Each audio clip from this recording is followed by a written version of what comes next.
question at one of our panelists here. And right here is,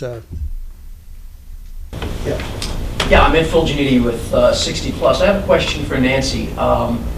You've been following Social Security now for a very long time. I'd like to get a sense of what traction you think this is, what can we expect in the '08 elections going forward. Patrick mentioned a lot about what's happening and pledges being signed and whatnot, but from your perspective and having been with Social Security as long as you have, what's your sense of how important this is going to be for the '08 elections? Well, let me start by... oh yeah, better come up to the mic here, Nancy, if you don't mind. Not at all. Yeah.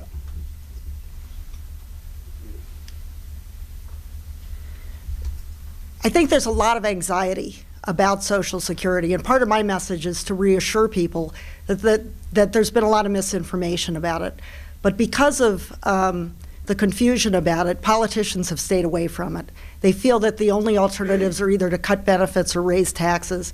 And what I've tried to say is that there's a third possibility, and that is raise revenue that are neither tax cuts or benefit cuts or tax increases. In other words, if you invest in the stock market, you're raising the revenue of the program.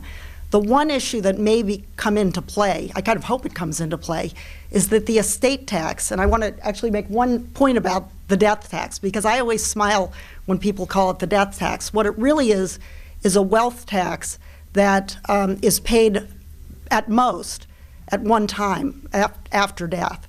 Now, I pay income tax every year, I pay property tax every year, I pay sales tax every time I buy something, I pay gas tax when I fuel up my car. I'd actually be thrilled if I could pay all those taxes after I was dead, as opposed to paying it every year, but that's a digression.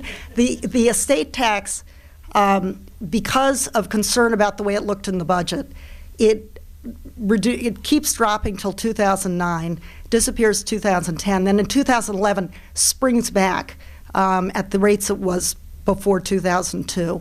So everyone is convinced there's got to be some action on the estate tax.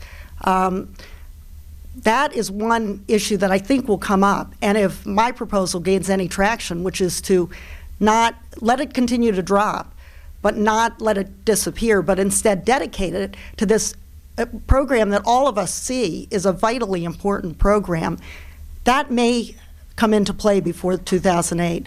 I think the politicians are actually missing an opportunity.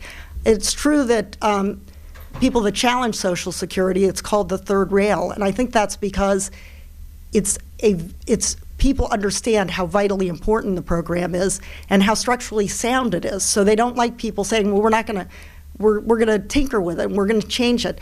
But I think the other thing is true. I think it can be the Midas touch, a golden egg, if a politician came forward and said, here's how we're going to protect it, and it's going to be there for your children and your grandchildren. I think a politician with that message would sweep Iowa and New Hampshire, 17% of the elderly. I mean, it's